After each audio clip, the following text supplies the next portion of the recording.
welcome back to Rhythm Railroad. Today I'm making a video on how I ballast my track. I've been ballasting track around my layout for the last few months, so I figured I'd make a little tutorial video on how I do it, just to show you my approach. There's a million and one ways to do it, and I know guys have different techniques out there.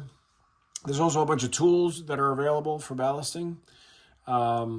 But anyways, the way I do it is in a very simplistic kind of way. I use minimal tools, and my method is kind of like a little primitive. There's not much to it, but it's working for me. You can see some of the ballasted areas that I've done already. This is freshly done, so I haven't gotten back and cleaned it up yet. But anyways, we'll get to that later on. The first thing I want to show you is the ballast that I'm using. So I've had layouts in the past. I haven't had like a ton of experience with ballast, but I can say that this is a ballast that I'd probably stick with from Scenic Express. The only reason why I bought this ballast was because somebody pointed out to me that this ballast does not float as much as other companies' ballast. And I'm not affiliated with this company at all, but the one thing that really frustrated me when I did my last layout and the ballasting was that everything was floating on top of the ties the minute I'd get it wet.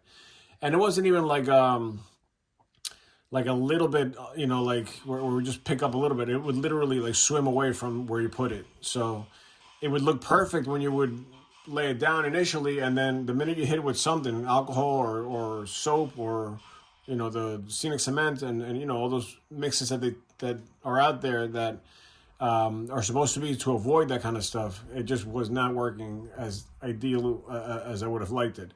And then there was so much cleanup and so much going back and patching that it was very frustrating. But this stuff, I can honestly say it's a lot easier to work with. Apparently this stuff is natural stone. It's not any kind of mixture of stone with plastics or anything like that. There's no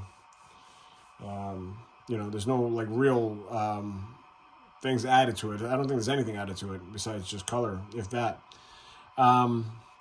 So the idea here is that this is going to be a heavier material than anything synthetic out there because it's real stone. I always buy it in bulk like this. I try to buy the half gallons because even though it seems like a lot of ballast, it goes quick. At least on an HO scale layout, it goes faster than you think. So I buy two or three of these at a time. Sometimes I buy it from stores if they're available. I had a really hard time finding it this time around. And then sometimes I just order them. And the money you save by ordering, you kind of spend on shipping because the stuff's so heavy. So it kind of like evens out anyway. But anyways, this particular ballast, which is the SEO 356 number 40 blend, is the one I use. And to me, the size of the grain and the size of the stone is kind of like I always picture one of my little HO scale guys holding one in their hand like this. And I mean, think about it. It looks big in real life, but at an HO scale with a little tiny hand, it would probably be around this size. So this is what they call the number 40 blend. And I think that's what they're referring to. It's like a medium fine. I don't know. It's just a silly label, but in other words, I like the way it looks because it doesn't look too big. It doesn't look too chunky. And, to my eye, it looks like it would be the appropriate or the most realistic size compared to, what real ballast looks like. Either way, it doesn't have to be perfect, but I do have something against like that really, really, really chunky look. That some people buy like really big ballast and it looks like boulders, in between the tracks rather than actual ballast. So that's why I've been trying to like narrow it down to like the size that I like, and this is what I came up with. Anyways, so let me show you the tools that I use. The tools that I use are little tweezers, and this is nothing more than just to pick things out of the track, or sometimes when you clean the tops of the tracks, the paper gets stuck between the joints, so I just pick it out with this. And sometimes if there's like turnout and on these guide rails here, sometimes stuff gets stuck in there, so I'll go with one one of the blades here and just kind of go in between and pick that stuff out. I don't do it on the sides, especially on the visible sides, because I'll show you this in a minute, but there's paint on the sides already when I prep the track. And that obviously scrapes the paint off, so you know, you're kind of defeating the purpose there. So that's one tool. The other tool I use is this dried up little thin brush, and this is more for when something gets stuck in between, like the frog and stuff. I just kind of like flick it off. I like to use brushes that are stiff like this, that have like paint or glue or something on them already. So this is not bending, because you have more of a chance to get the stuff out without it kicking around other stuff that you don't want moved. So sometimes, you know, when you're working in an area like this, for example, the brush widens, right? The bristles kind of split, and then you start kicking other things around, and that's why I like to use a stiff brush like this. So that's the second tool. The third tool I use, which is the most used, you know, in my approach, is my finger. Like, this thing is the best tool for so many things, but when you're doing ballasting, man, I tell you, it's you wouldn't think it's that good because everybody uses brushes and all these applicators and things, and that's, like I said, it's fine, but I really like the control I have just by using my finger. The only problem is sometimes you get a little callus in here, or you know, stuff under your fingernails and whatever, paint and, you know, all that stuff, but who cares about that? So the first step that I make sure I have figured out before I start ballasting anything is that I make sure that I have my track prepared for the ballast. So we're going to talk about in just a minute.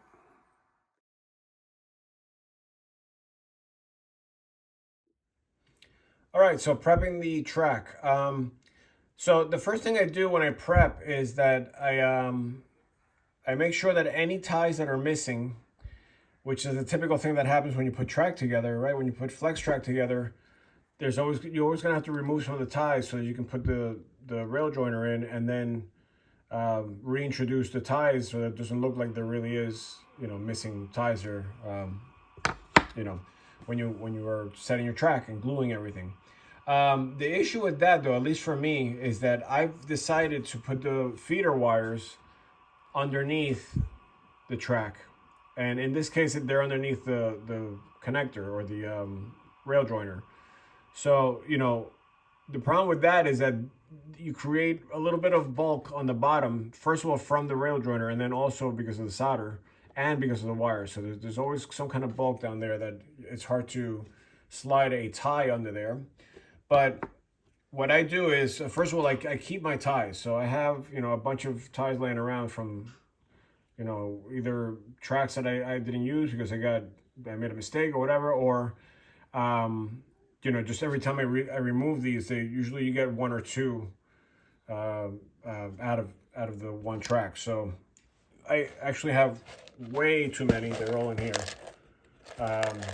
And by the way, the track that I'm using, in case you're interested, this is Microengineering Code 83. Most of my layout is flex track like this.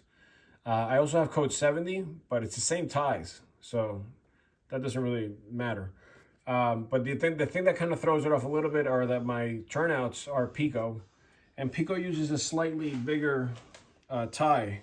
Well, I should say it's significantly bigger. So these are the Pico ties. You can say they're more like squarish, like blocky. And you can see against the other ties how they have a little more chunk to them, a little more meat to them. But the reason why they kind of go together well with this track is because they also create a pocket for the rail to sit into the tie, which is not necessarily the case with these ties, where it just kind of slides on top of the tie. So the rail just slips right in there, and, you know, it hooks on the little nails there. And, you know, I went with this because it's very realistic looking. I like the way that, you know, Microengineering has the details already built into the track. But, you know, Pico turnouts are great. and I needed something that was reliable. And I know microengineering makes good stuff too, but I found it to be a little flimsy for like heavy traffic, and when you have sessions and stuff, people start touching things, and Pico seemed to be like bulletproof to me, so that's why I did that. Anyways, when I set up the ties, because of what I explained before, because of that extra material in there, what I do is I basically just figure out how many ties are going to fit into that area. So in this case, it was 2. I couldn't get 3 in there. Well, I could, but it's right on top of the wire here. So that's why I decided to go with 2, and just kind of, even though they're a little more spaced out than they should be, doesn't really matter. And so if you can get the tie in completely, and what I mean is after you sand it down, because you can't, with the spikes on top of the ties that come from the factory, and the thickness of it, you can't get it in there with the rail joiner in there unless you sand it down or file it down. So I guess this would be another tool that I use, but it's just, I basically just take a file, like any typical file like this, and I take my ties and I just, I sand them down, I rub them down until the spikes disappear. And then if you want to keep the details here, the wood details, which in my opinion you don't really see much anyway after you paint it, you can avoid, like once you get past the little nails, then flip it over and file down the back side or the bottom side.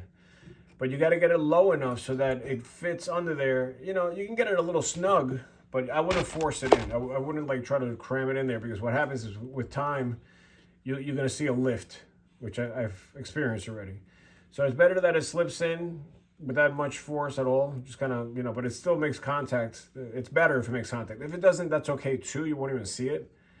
But that's what you do first. Now, if for some reason you need to get a tie where the wire is, where like you can't get it in there at all, what I do is once I sand everything down and get it down to the right profile, I'll cut the ends off. So I'll cut basically from here out and then from here down. So basically the ends of the ties I'll cut out and leave the middle section in. And then what I do is, I don't have a single one here to show you with. Oh yeah, I do. So let's say like this is your midsection, right? Which is not, this is a full tie. But what I do is I'll take this tool, just tweezers, and I'll, once I get it to the right size, I'll go in and then I'll turn. And what happens when you do that is that you get a little bit of the ends under the track, so it doesn't look like there's a space, between the tie and the track. And then after you do that, you take the ends that you cut off already and you trim them down a little more, and then you just glue them from the outside. So they're like, it's just to give the impression that the tie continues. But I've done a bunch of them like that, and you can barely tell. It's hard to even find them sometimes. So that's what I do to prep. But obviously, you would glue these in, right? You put a little dab of glue in there, or whatever, caulk or whatever you choose to do, and then you slide them in, or you plop them in, depending on what your technique is. And then the final step after that dries, and to be honest with you, you don't even need to let it dry. You could just go right to the next step without it drying. But the next step is I take the Rust-Oleum. Rust-Oleum, it doesn't say what it is, but it's a dark brown. It's like that color. It's a ultra flat finish. And sorry that's so close to the camera. It's just that I have it zoomed into this thing. It's basically, what a lot of guys use to create a base on your ties and also on the side of your tracks. And there's 2 reasons why I do that. Number one is it looks like tie colors, like at least like the basic tie color. You can always go back and paint, some weathering onto the ties later. But it also gives you some kind of bite. It's almost like a primer. It acts as a primer. And you get the bite onto both the rails and the ties in case you decide to paint, which I do. So when I go to paint the sides of my rails, that rusty color, when I put the paint on with this in place already, with the other paint in place already, it goes on in one stroke. So I literally just have to go once and it's done. Without this, what I've noticed is that, I mean, you can do it, but when you go the first time, you miss spots because the rail is so slippery without this paint, right? And then when you go back again, then what happens is it accumulates in the wrong places, and you start seeing streaks and bumps and, you know, lumps, and you want to try to avoid that as much as possible. So it's better to have something to grab onto the paint, like this Rust-Oleum really ultra flat finish. Plus, it already looks good. Like, you don't even have to do anything else. If you want to leave it like that, it would probably look great on pictures and stuff. Kind of like the way you see it here, right? But I like to go the extra step and paint the track like a more rusty kind of color. And maybe I'll show you some pictures. I'll insert some pictures of some of the finished product from around the layout. But that's basically what I do. And then, so once the paint and the ties, when that's all done, then you're ready for the next step. So we're going to talk about the next step in just a bit.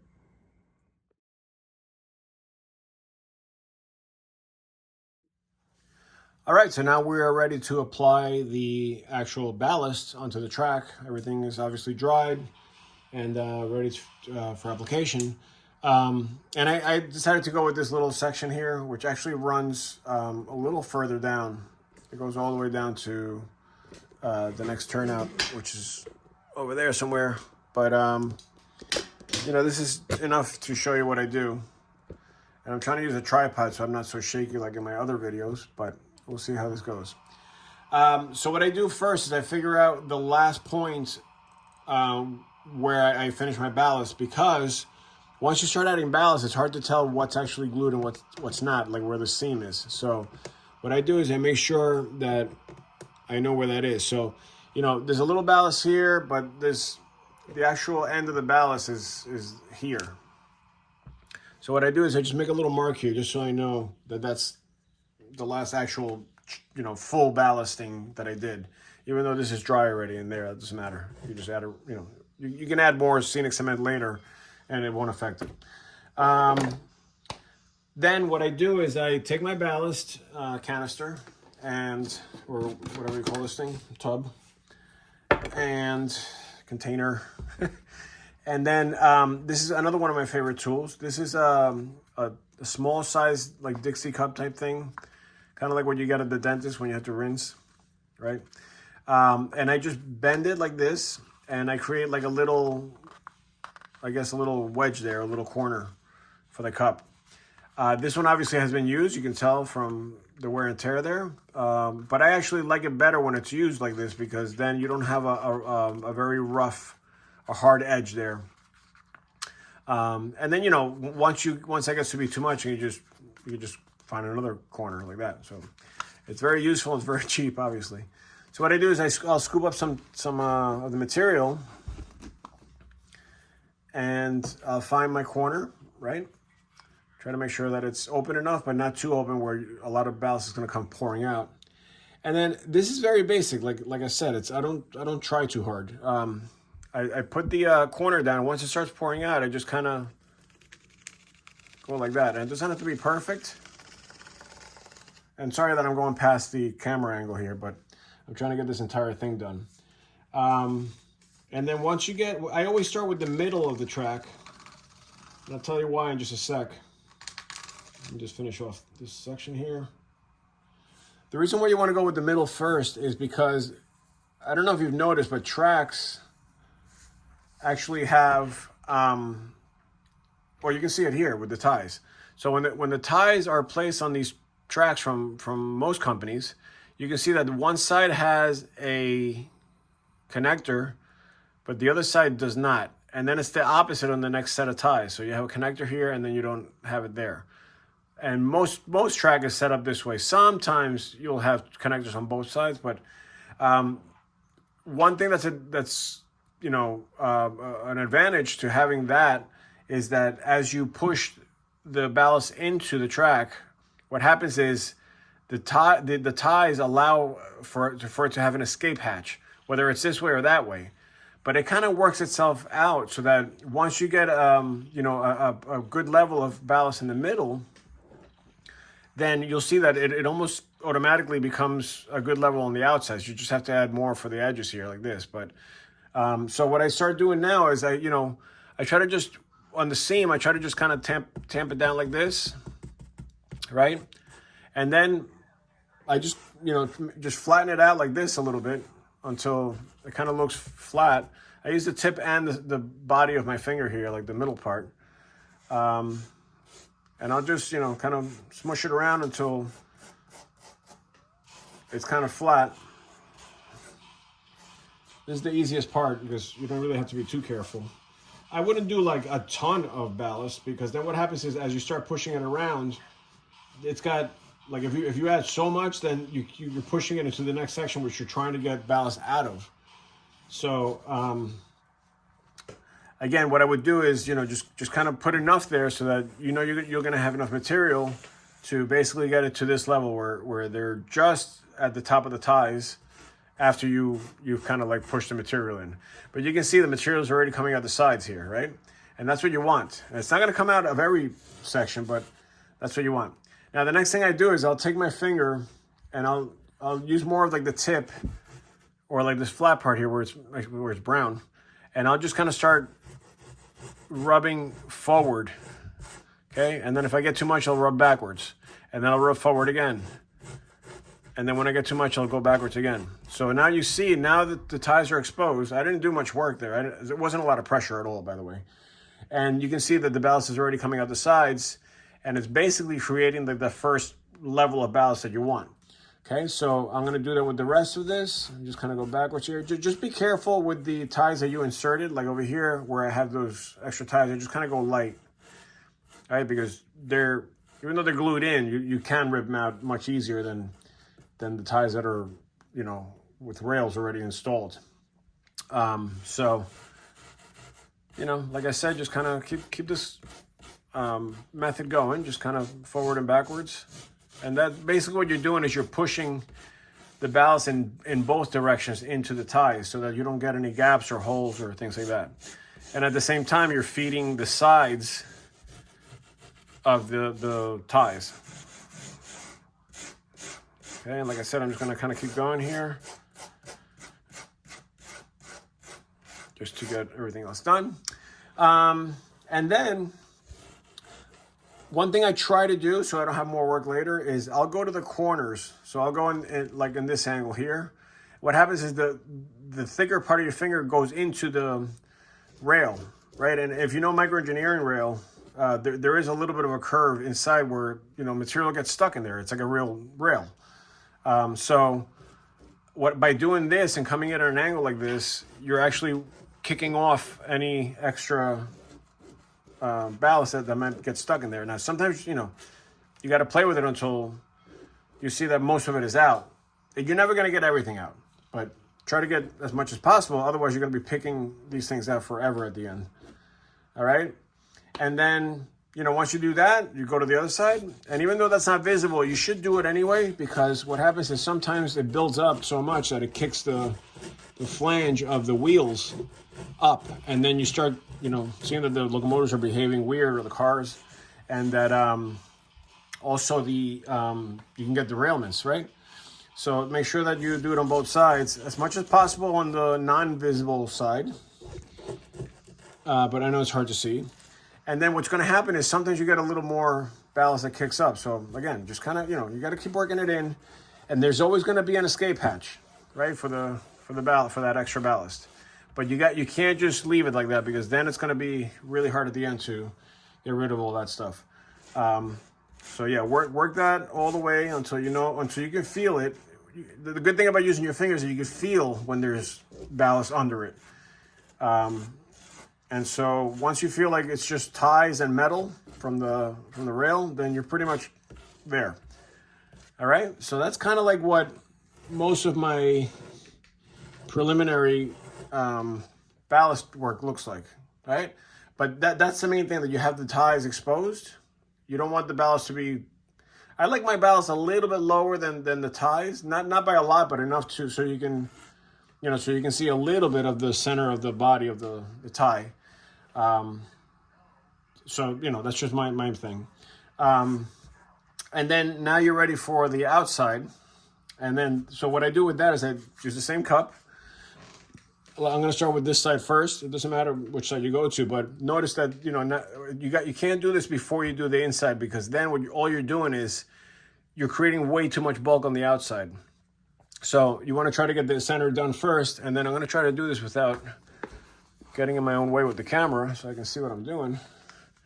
But you want to try to get the cup, you know, right where the rail is, but try not to get any material inside the rail, right? So I just kind of get it going, but you want to try to make sure that it's actually making it to the rail. And you want to try to get it right, I gauge it just by getting it right up to the rail height, you know, and if you slip off a little bit like that, that's fine. Don't worry about it.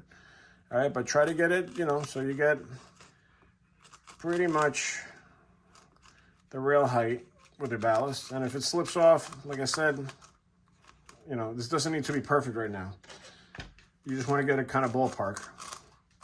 But what you don't want to do is dump a whole mess of ballast on top of the sides there, because that's the part that's harder to clean up. But you can see you already kind of have a shape of what, you know, a real ballast job would look like. Now what you need to do is you got to make sure that the material gets on the outside, right? So what I do, well, first what I do is I push it into the rail, into the ballast, into the ties, so that it's completely filled with ballast and you don't get any gaps in there. And like I said, you already kind of did that anyway when you did the inside, but you know, it's nice to kind of push it in anyway. And then once you do that, you want to do what I was talking about before, which is to get the material away from the, you know, the rail in this direction, so that it doesn't fall back into the center.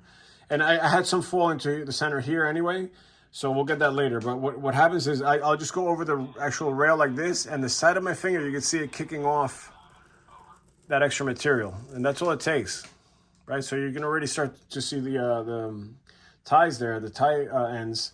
So then what I do is I angle my finger a little bit more, and I do it again. And now you can see more. And I just kind of keep doing that until you can see most of the rail. Now what's going to happen now, and the seam is always a little bit tricky, but what's going to happen now is that you're going to create a ridge. And I know it's hard to see on the camera, but the ballast is actually coming off the tie ends like this and then kicking up and then going down. So you want to get rid of that ridge, okay, after you do this method here. And by the way, this is kind of the same thing that I did over here with the angle, right? But I'm trying to get the material out of the rail sides. That's why I do that, okay? Let me just get the rest of this here. And you can see the stuff goes pretty quick. I mean, it's going slow because I'm explaining everything, but when I do it, it doesn't take very long at all. And that's a good thing, because people don't like ballasting. Ballasting is just really frustrating for most in this hobby. So I'm going to go back and fix this where I had some spillage. And the way you fix that is exactly the way you did, you know, the previous method, which is just basically shove it in there, you know, get all that material in there. And if you feel it on the side of your finger or on the, you know, on the tip of your finger, then you still have material there. But it's basically just that.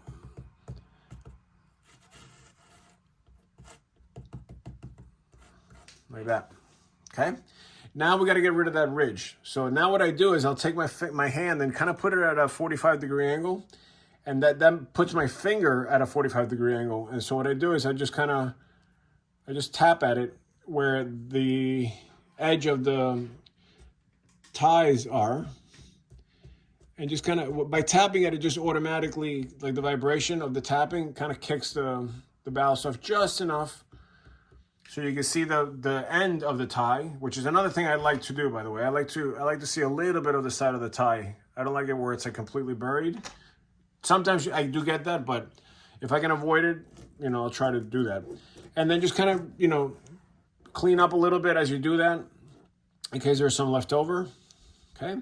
But the point is to get that little angled outside edge there, okay? You can see that already pretty much looks finished, right? Just a little cleanup here and there, but nothing big. And that took a very small amount of time. So I'm going to go ahead and continue the rest of the stuff that on the other side. because I just wanted to demonstrate this, and then I'll be back so we can do a little bit of gluing.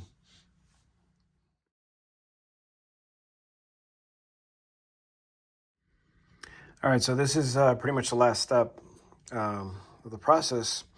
As you can see, I've already filled in both the inside and the outside and blended it into the other ballast job that I already had in place.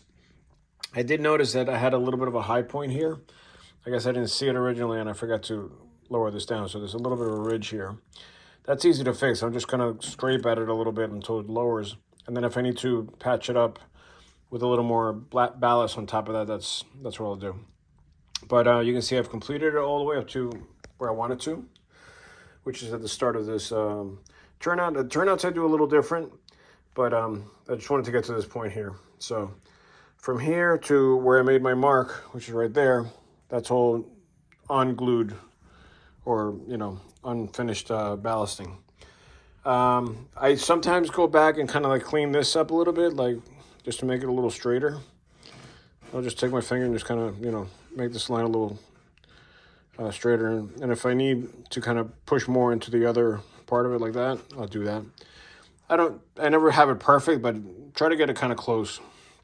So it looks like, you know, as the truck's dumped the ballast, you know, it always happens in motion. So it usually creates like a pretty straight line on ballast jobs in real life. So now we're ready for the easy step, which is the gluing. The gluing is nothing new. It's just scenic cement, basically. I make it myself. I just buy a Mod Podge, like in a big container like this, a 32-ounce container. And what I do is I'll have like an old container like that. I'll pour about a third into the other container and then just fill the rest with water. So I do 2 parts water and 1 part glue. And that's usually enough to get it to a consistency where it's, you know, fluid enough. The only thing is that sometimes you get these skins. I call them skins, but you get a little bit of like a buildup. So, you know, it's good to shake it a lot and then also try to get rid of those if you can. You can just pull them out. But you can tell when you pull the liquid with the eyedropper, there's no tension. It doesn't get stuck. That's when you know you're pulling just liquid and not any of that thicker stuff like that. So anyways, before you do that, you have to get some kind of alcohol. Some people like to use wet water, which I think is just like a little bit of dish soap and a lot of water. I like to use alcohol, and sometimes I'll put a little bit, like a drop or two of dish soap into the scenic cement rather than onto the, you know, ballast directly. So, but for this particular thing, I didn't do that. I'm just going to hit it with alcohol. I use a spray bottle where, you know, these are cheap, like $3 spray bottles you can get at Home Depot.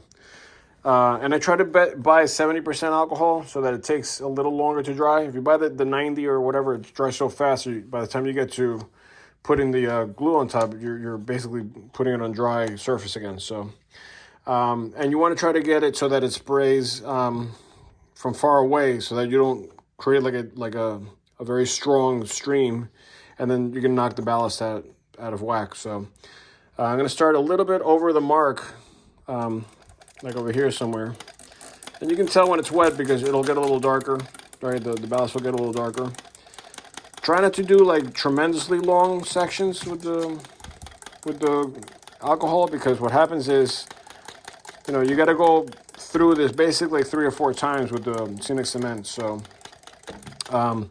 it's important that you don't let it dry too long. So once you have the track, you know, pretty wet, then you go back. I go down the middle first and just pour away. It doesn't have to be anything, you know, perfect.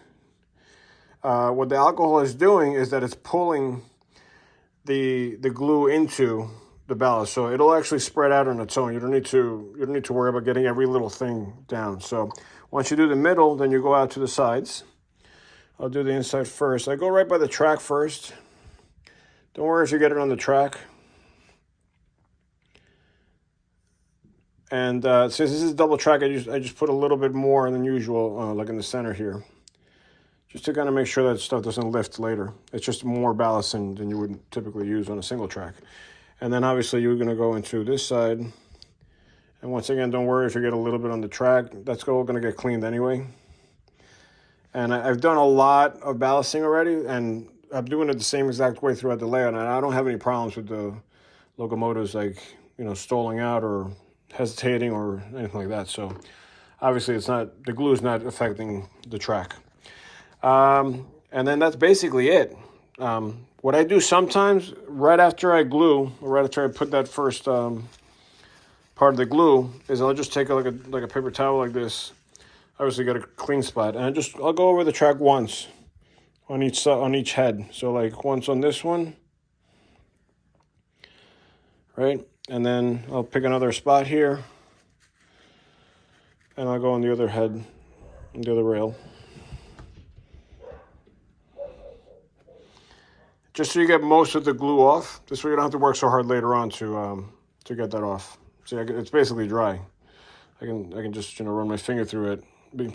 Be careful not to touch the ballast as you do this, but you can basically feel there's a little wet spot here still, but you know, all you gotta do is that right there, and that's it. Now you just let it dry, and hopefully it'll be done.